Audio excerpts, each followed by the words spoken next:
कर्मण्येवाधिकारस्ते मा फलेषु कदाचन मा कर्मफलहेतुर्भूः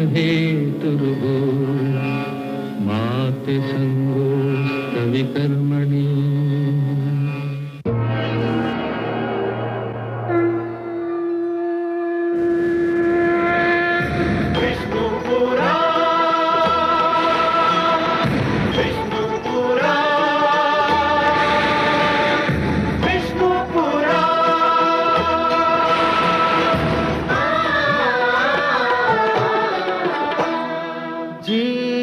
ज्ञान ब्रह्म ज्ञान अथ श्री विष्णु पुराण ओम की कथा महान जय श्री विष्णु पुराण विष्णु पुराण विष्णु पुराण विष्णु पुराण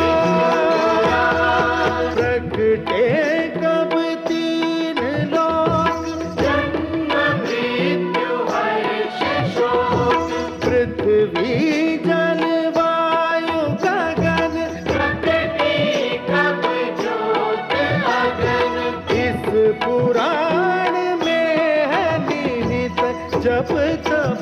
और योग ध्यान विष्णु पुराण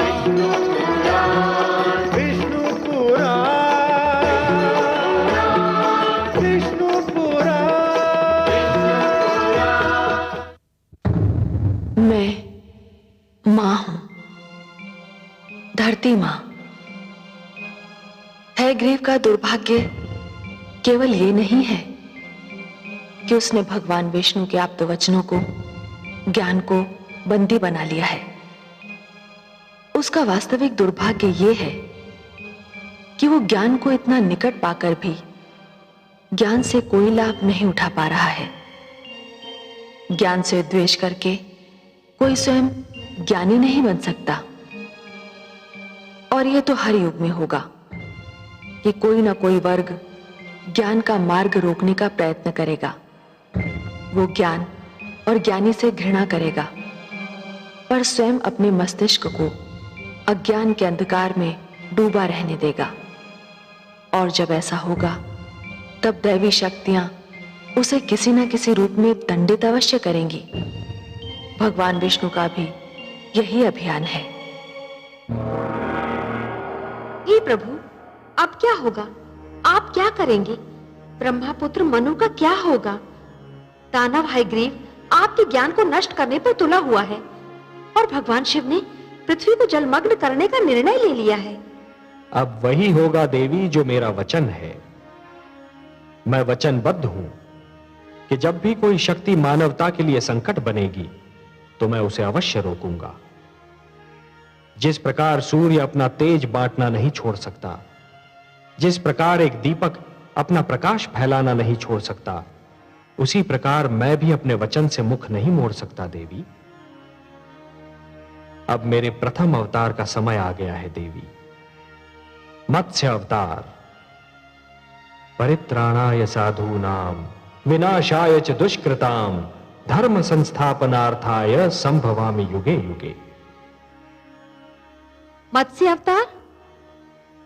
हां देवी, मैं मत्स्य का रूप धारण करके पृथ्वीलोक पर जाऊंगा।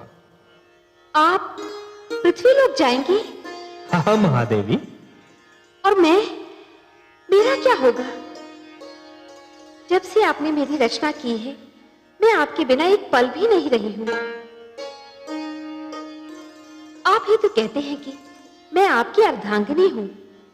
आपकी बाएं भुजा में मेरा वास है। वामांगी हूं मैं आपकी, और आप मुझे ही छोड़कर जाने की बात कर रहे हैं। हे कमल नयन, मुझ पर दया कीजिए। एक क्षण भी मैं आपसे दूर नहीं रह सकती। हे सर्वश्रेष्ठ, हे नारायण, आपकी लक्ष्मी आपसे दूर नहीं रह पाएगी। दूर तो मैं भी नहीं रह सकता आपसे महादेवी। अपना विष्णु रूप पाते ही मैंने आपकी रचना की थी, तो मैं आपसे दूर कैसे रह सकता हूं? भला पुष्प से सुगंध और सागर से लहर दूर रह सकती है? हमारे एकाकार होने का समय आ गया है देवी।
जानती थी कि मानव कल्याण के लिए, अपने आप्त वचन की रक्षा के लिए मेरे दीनदयाल भगवान श्री विष्णु मेरे आंगन को अवश्य पावन करेंगे। और यही हुआ। वासुदेव ने मछली का रूप धारण करके अपना पहला अवतार लिया, किंतु दो समस्याएं थीं। पहली ये कि ब्रह्मा के परामर्श पर भगवान शिव ने धरती को जलमग्न करने का निर्णय कर लिया, और दूसरी ये कि ब्रह्मा पुत्र मनु ने मानव की रक्षा की ठान ली थी। मनु वृद्ध हो चुके थे, पर उनके मन में मानव कल्याण की रक्षा की इच्छा अब भी प्रबल थी। उन्होंने आमरण व्रत कर रखा था। उनकी पत्नी शत्रुपा को ब्रह्मा का आशीर्वाद था कि समय उनके यौवन को कभी प्रभावित नहीं करेगा। वो अब भी युवती थी, किंतु एक सती की भांति अपने पति की सेवा में तत्पर थी।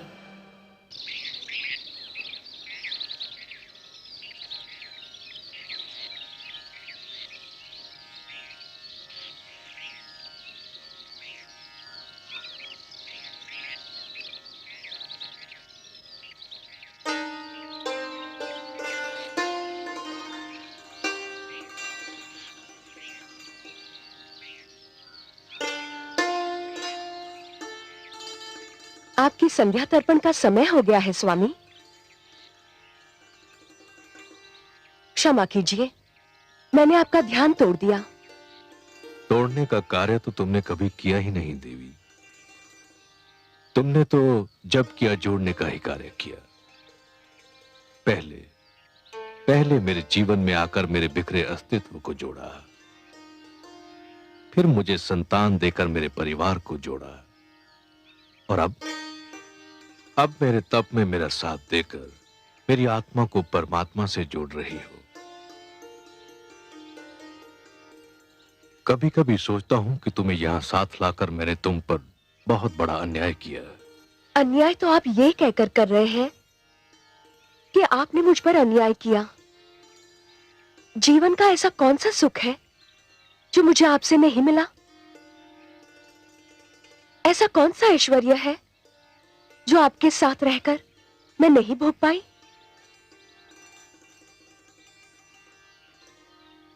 मैं बहुत ही स्वार्थी कहलाती यदि मैं आपसे केवल सुख पाती रहती, आपके दुख और आपके कष्ट की भागीदार न बनती।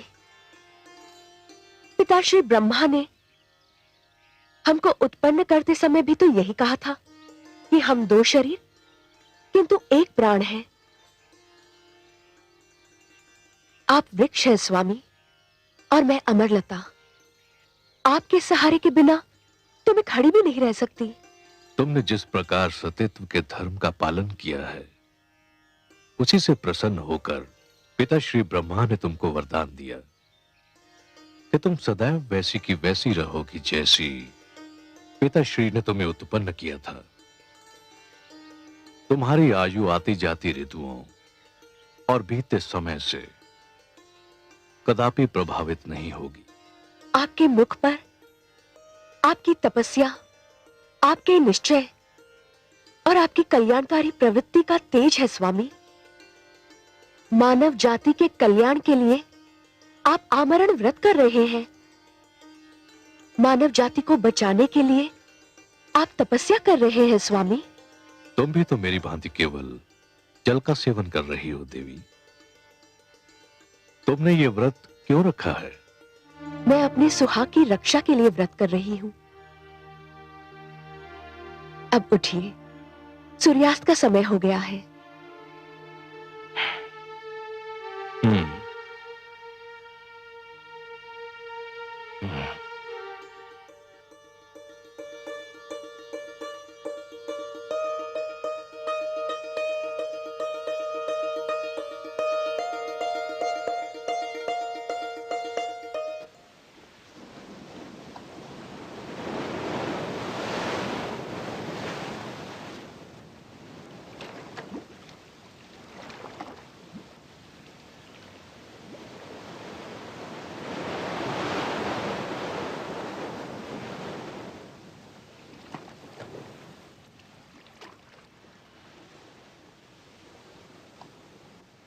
ओम हिरण्यवर्णाम हरिणीं सुवर्णरचितस्त्रज्जां चंद्रां हिरण्मयीं लक्ष्मीं जातवेदो महावः।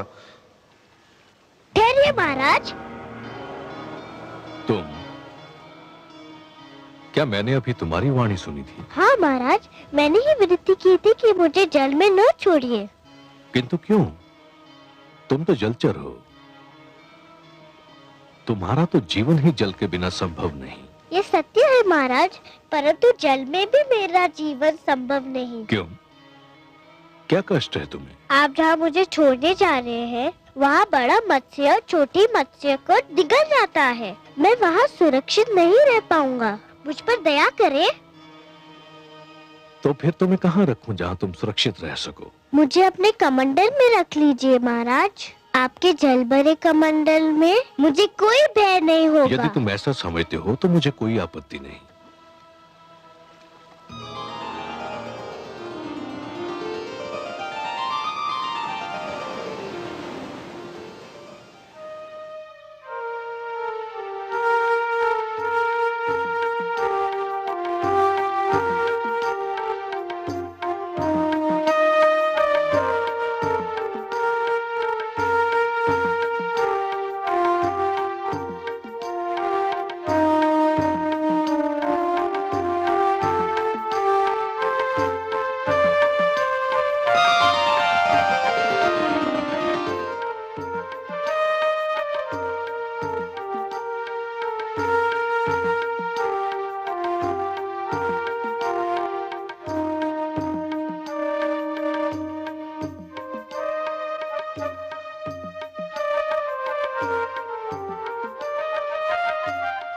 नहीं देवी नहीं, जल मत फेंकना। क्यों स्वामी?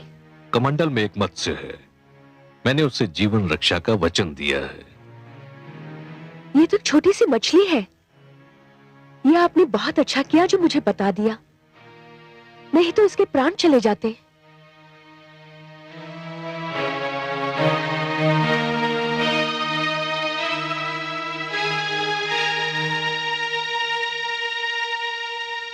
आइए स्वामी, विश्राम करते हैं।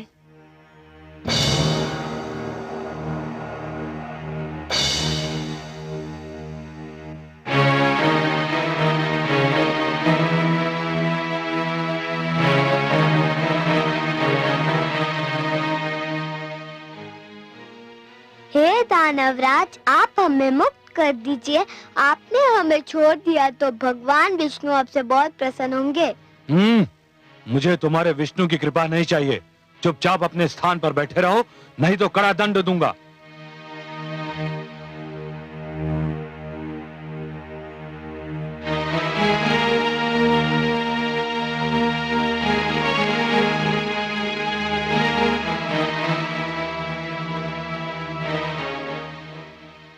कौन है ये सुंदर बालक? इन्हें किसने बंदी बनाया है? हम भगवान विष्णु के आप्त वचन माता दानव हयग्रीव हमारा अपहरण करके हमें यहाँ ले आया है। छोड़ दो इन्हें। मुझे खेद है माता, मैं आपके आदेश का पालन नहीं कर सकता। क्यों? क्यों नहीं कर सकते मेरे आदेश का पालन? ये चारों दानवराज हैग्रीव के बंदी हैं और उनका आदेश है कि इन्हें ना छोड़ा जाए। माते,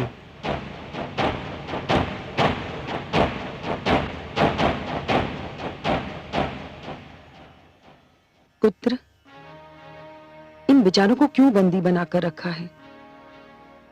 छोड़ दो इन्हें, मुक्ति दे दो इन सुंदर भोले भाले बालकों को। नहीं मां, ये नहीं हो सकता।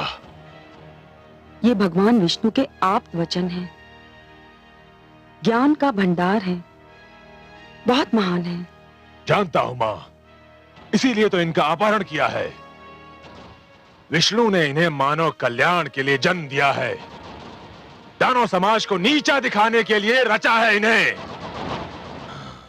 परंतु पुत्र, तू क्या करेगा इनका? कुछ नहीं मां, बस इन्हें बंदी बनाकर रखूंगा। ज्ञान, बुद्धि और प्रकाश को तू बंदी बनाकर रखना चाहता है? मेरी मान, यदि तू इन्हें ले ही आया है तो इनसे कुछ ज्ञान सीख ले, बुद्धि प्राप्त कर ले, इनके प्रकाश से अपने जीवन में उजाला कर ले। मुझे इन वस्तुओं की कोई आवश्यकता नहीं है मां। कैसे आवश्यकता होगी तुझे इन वस्तुओं की? तेरे मस्तिष्क में तो अज्ञान और अहंकार भरा हुआ है। कैसा अभागा है तू? तेरे घर में ज्ञान और बुद्धि के 4 दीपक हैं और तू अंधेरों में भटक रहा है। मां, तुम जब भी आती हो मेरे लिए अब शब्दों का ही उपहार लाती हो। कैसी माता हो तुम? कैसी माता हूं मैं? एक अभागन माता हूं। और कैसी माता हूं मैं? मैं ऐसी माता हूं जिसे उसकी संतान ने एक पल भी सुख नहीं दिया। तुम चाहती क्या हो मां? मैं चाहती हूं कि तू इन्हें मुक्त कर दे। नहीं करूंगा। तो फिर मैं ले जाऊंगी इन्हें अपने साथ। नहीं ले जाने दूंगा। मैं देखती हूं कौन रोकता है मुझे। मैं रोकूंगा इन्हें।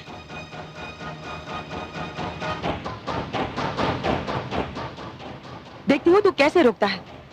आओ बालकों। नहीं। हट जा तू मेरे बीच से। मां, तुम चली जाओ यहां से। नहीं जाऊंगी। क्या कर लेगा तू मेरा?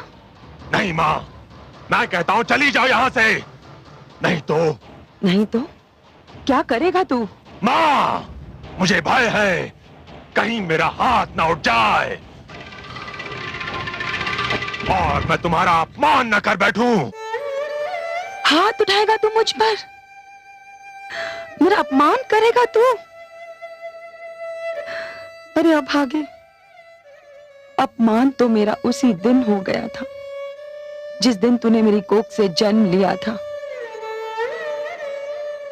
हे ईश्वर, ऐसे दुर्वचन सुनने से पहले मुझे इस संसार से उठा क्यों नहीं लिया? ऐसे पुत्र के होने से तो पुत्र का ना होना ही अच्छा था।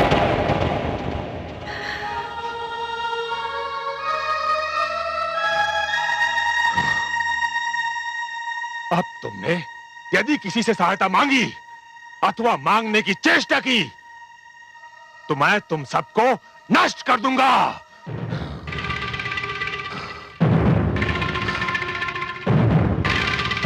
स्वामी, स्वामी, स्वामी,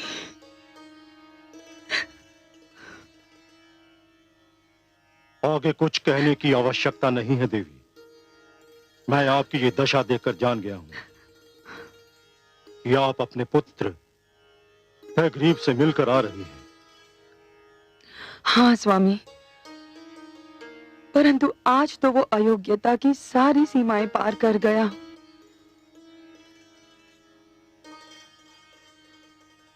जो किसी सीमा को मानता ही ना हो उस पर यह दोष लगाना ही व्यर्थ है कि वो अयोग्यताओं की सारी सीमाएं पार कर गया। फिर भी क्या किया है उसने? उसने भगवान विष्णु के आप्त वचन 4 वेदों को बंदी बनाकर रखा है। मैंने उन्हें मुक्त कराना चाहा तो उसने मुझ पर हाथ उठाने की धमकी दे डाली। मन में तो आया कि उसे शाप ही दे दूं। तो फिर दे दिया होता। शरीर का जो भाग सड़ जाए उसे काट कर फेंक देना ही उचित होता है। कैसे देती स्वामी? मैं मां हूं, भले एक कुपुत्र की मां सही, परंतु आज मुझे एक बात का ज्ञान अवश्य हुआ है कि कभी कभी मातृत्व भी लज्जा का कारण बन जाता है। आज पहली बार मैं बहुत लज्जित हूं कि मैं ऐसे पुत्र की मां हूं। मैं उसे अपनी कोख से जन्म देकर पछता रही हूं। पश्चाताप यदि भूल का मूल्य चुका सकता तो विश्वास करो, मैं आपके पश्चाताप के साथ अपना पश्चाताप भी जोड़ देता।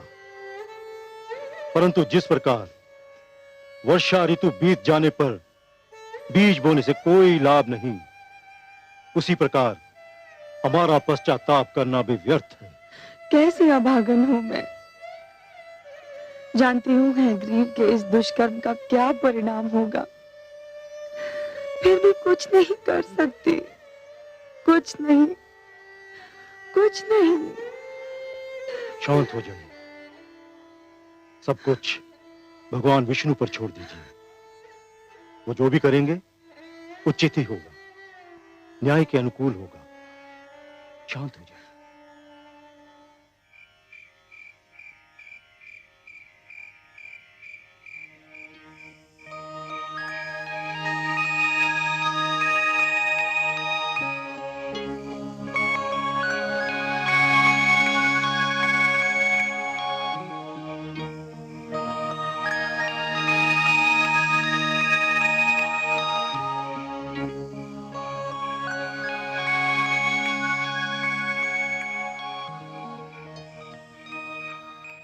महाराज, महाराज, महाराज, महाराज, महाराज, महाराज, महाराज। ये मुझे कौन पुकार रहा है? क्या हुआ स्वामी? मुझे ऐसा लगा जैसे कोई मुझे महाराज महाराज कहकर पुकार रहा हो। कौन था वो? मैंने पुकारा महाराज। अरे, ये पुकार तो कमंडल से आ रही है। हाँ देवी, ये मैं ही हूँ।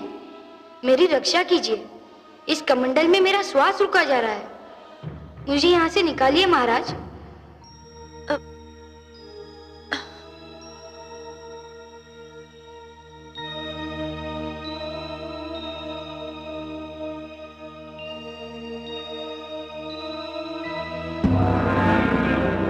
अरे, मत्स्य का आकार तो कमंडल के बराबर हो गया है।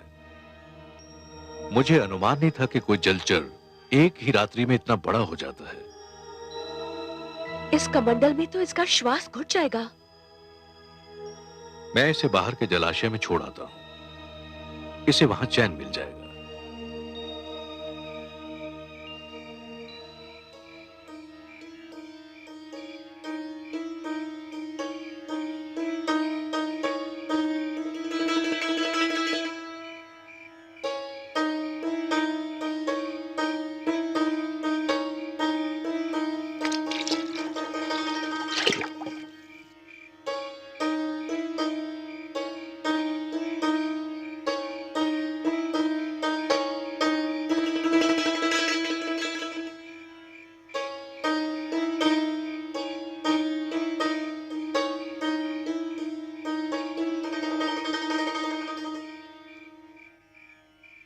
महाराज, महाराज,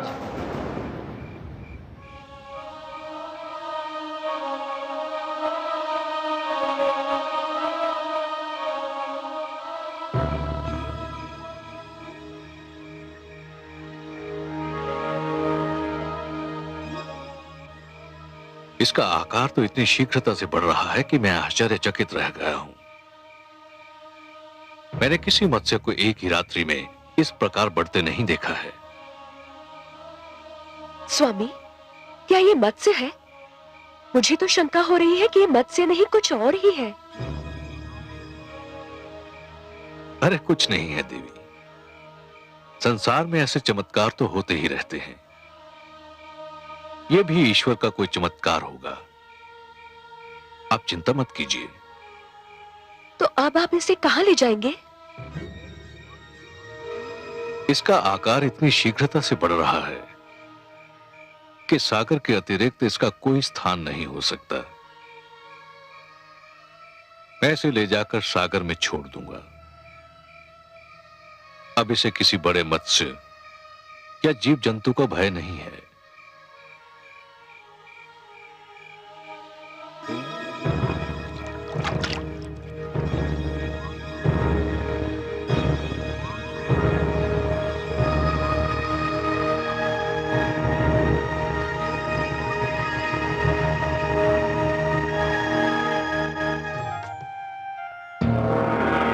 नारायण नारायण। प्रणाम पिताश्री, बारंबार प्रणाम। आयुष्मान भव। आओ पुत्र, उचित समय पर आए तुम। तुम्हें ज्ञात है सृष्टि में क्या होने वाला है? हां पिताश्री, मुझे ज्ञात है कि सृष्टि में क्या होने वाला है, और मुझे यह भी ज्ञात है कि सृष्टि में जो होने वाला है वो आपके ही परामर्श का परिणाम है। तुम सत्य कहते हो पुत्र, परंतु सृष्टि के प्रति मेरे मन में प्रेम भी तो है। स्वाभाविक है पिताश्री, नितांत स्वाभाविक है। आप सृष्टि के रचयिता हैं, सृष्टि आपकी रचना है, और रचयिता का अपनी रचना से प्रेम होना स्वाभाविक है। फिर मेरी चिंता भी तो स्वाभाविक है पिताश्री, आपकी चिंता स्वाभाविक है। किंतु पिताश्री, धरती का विनाश नहीं हो रहा है, धरती केवल जलमग्न हो रही है, और वह भी इसलिए कि वह स्वच्छ हो जाए। पिताश्री, हर युग में धरती को स्वयं अपने आप को स्वच्छ करना होगा। पट्टी पर जब कोई नया लेख लिखा जाता है तो पुराने लेख को पोंछना ही पड़ता है। सूर्य का प्रकाश समेटने के लिए आकाश को चांद तारों की चादर लपेटनी ही पड़ती है। धरती को महान आदर्शों के लिए तैयार करने के उद्देश्य से मानव जाति का यह कर्तव्य बनता है कि वह संकुचित विचारधारा को हटा दे। यदि यह कार्य मानव स्वयं कर ले तो देवताओं को हस्तक्षेप करने की कोई आवश्यकता नहीं। किंतु यदि मानव यह परिवर्तन नहीं ला सकता तो देवी शक्तियों को हस्तक्षेप करना ही पड़ता है, जो आप कर रहे हैं। जानता हूं पुत्र, पर जिस धरती को स्वच्छ करने के उद्देश्य से जलमग्न होना है, उस पर मेरा पुत्र मनु भी तो है। मुझे चिंता है कि मनु का क्या होगा। ओह, तो भ्राता मनु की चिंता ने आपको व्याकुल कर रखा है। प्राणियों की रचना करते करते आप स्वयं मोहग्रस्त हो गए। नारायण नारायण। पिताश्री, माना कि पुत्र मोह की भावना को नकारा नहीं जा सकता, बड़ी स्वाभाविक सी बात है ये। किंतु पिताश्री, पुत्र मोह मानव दुर्बलता का लक्षण है। देवता इन भावनाओं से ऊपर हैं। आपके लिए तो संपूर्ण मानव जाति संतान के समान है। फिर आप किसी एक की चिंता क्यों कर रहे हैं? आपने भगवान शिव को जल प्लावन करने का परामर्श देकर अपना कर्तव्य निभाया। भगवान शिव आपका परामर्श मानकर अपना धर्म निभा रहे हैं। अब इस जल प्लावन से किसको बचाना है, कैसे बचाना है और कितना बचाना है, यह आप मेरे लक्ष्मी नारायण पर छोड़ दीजिए। पालन करता तो वही हैं। धन्य हो पुत्र, धन्य हो। तुम्हारी तर्क संगत बातों ने मेरे मन का बोझ हल्का कर दिया। यह सत्य है कि अंधकार कितना भी घना क्यों न हो, एक नन्हा सा दीपक उसे दूर करने के लिए पर्याप्त है। तुम्हारे तर्क ने भी इसी प्रकार मेरी चिंता और आशंकाओं को दूर कर दिया। संसार यदि तुम्हें महानतम तथा सर्वोत्तम मार्गदर्शक कहता है तो उचित ही कहता है। अपने परम पूज्य पिताश्री की चिंता दूर करके मैंने केवल अपना पुत्र धर्म निभाया है। मुझे आपकी सेवा करने का अवसर मिलता रहे, यही मेरी कामना है। क्योंकि पिता की सेवा करके मन को जो संतोष मिलता है उसका आनंद ही कुछ और है। नारायण नारायण।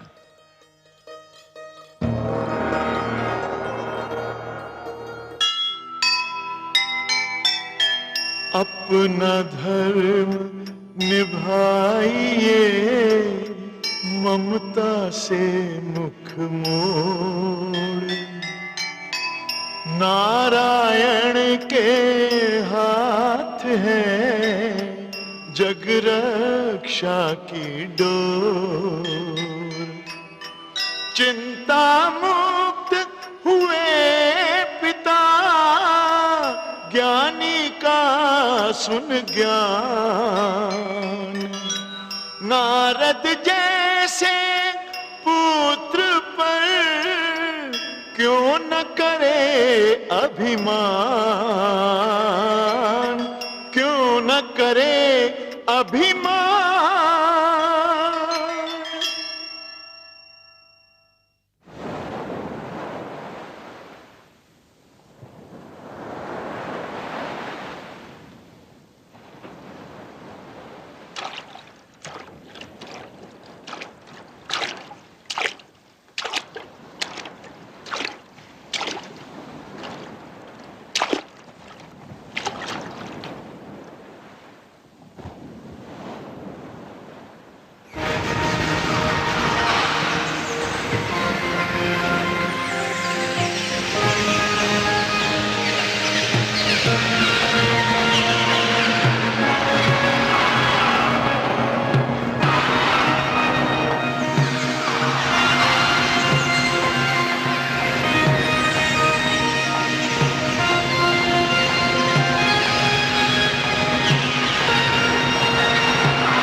ये क्या हो रहा है भगवान?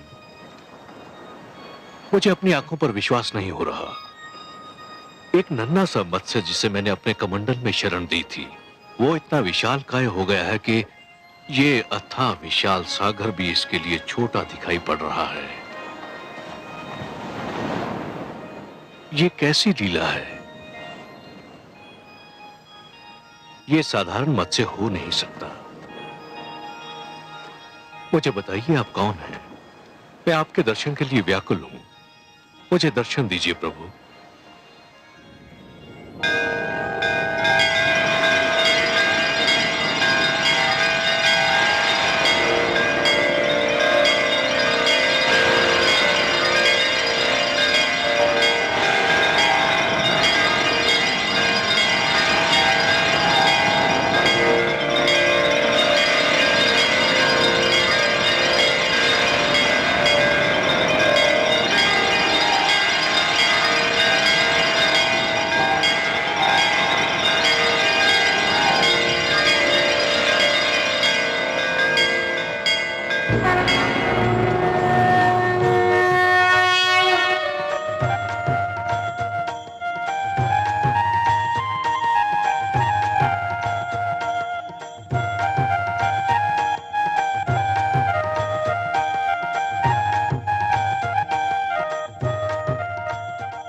भगवान आप? हे जगदीश्वर, हे जनार्दन, हे सर्वेश्वर, ये आप हैं प्रभु। मेरे सौभाग्यशाली नेत्रों को आपके दर्शन हो रहे हैं। हाँ मनु, ये मैं ही हूं। आपके अतिरिक्त और कौन हो सकता था हे पद्मनाभ? ये लीला तो केवल आप ही दिखा सकते हैं कि सिमटे तो मानव की अंजुरी में समा जाएं और फैलें तो धरती और आकाश को भी ढक लें। आप मेरी अंजुरी में ठहरे, मेरी कुटिया में रहे। मैं किन शब्दों में आपको धन्यवाद दूं? हे सर्वश्रेष्ठ, आप महान हैं। मैं अपने भाग्य पर जितना भी गर्व करूं कम है। आपको कोटि कोटि प्रणाम हे लक्ष्मी नारायण।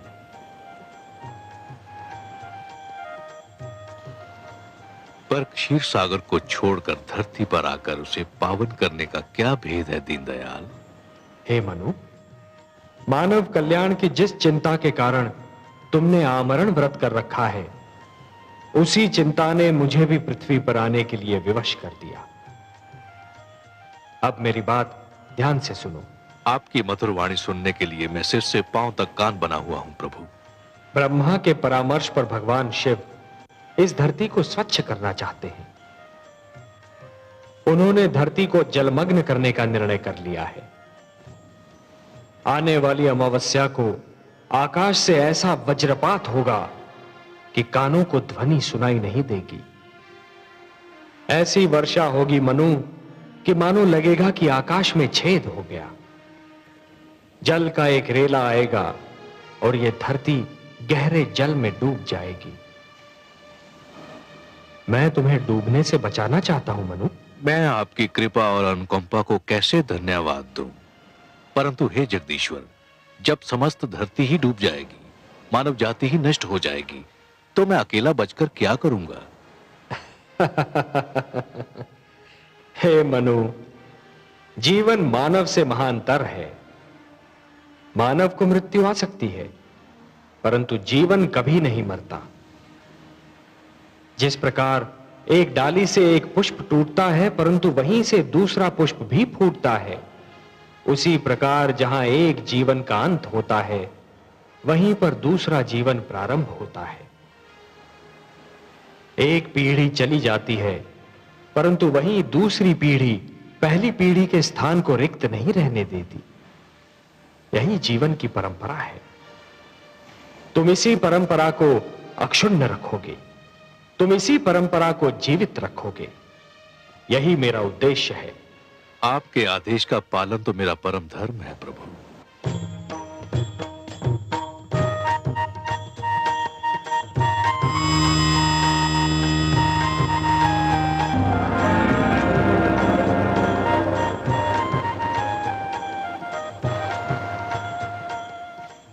मनु, जल प्लावन के समय तुम अपनी धर्म पत्नी शतरूपा के साथ इस नौका पर सवार हो जाना। अपने अतिरिक्त इस नौका पर समस्त पशु पक्षियों का एक एक जोड़ा और उन सारे पौधों के बीज भी रख लेना जिन्हें तुम आवश्यक समझते हो। मैं मत्स्य के रूप में आऊंगा। तुम इस नौका को मेरे सींग से बांध देना। मैं तुम्हारी नौका को सुमेरु पर्वत पर ले जाऊंगा, जहां पहुंचकर तुम्हें एक नवीन जीवन का निर्माण करना होगा, एक नए मानव को जन्म देना होगा। जो आदेश प्रभु।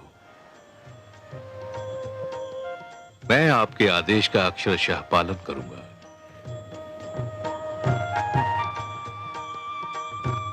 तथास्तु।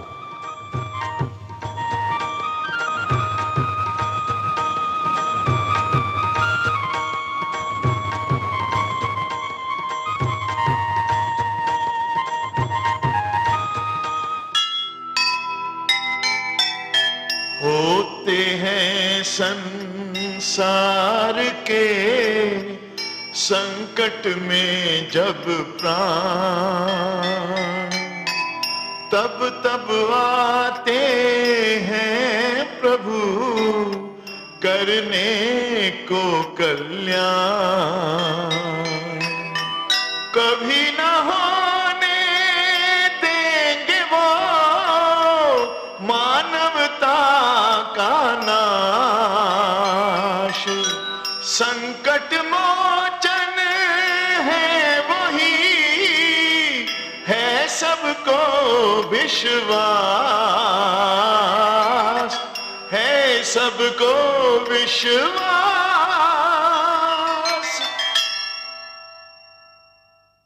जो सुनेगा ये पुराण पाएगा सुख और ज्ञान, पाएगा सुख और ज्ञान। कर्म को ही धर्म जान, प्रेम की तू छेड़तान, प्रेम की तू छेड़तान। बीते युग बता रहे हैं, बीते युग बता रहे हैं, सत्य पथ पे चल सुजान। विष्णु पुराण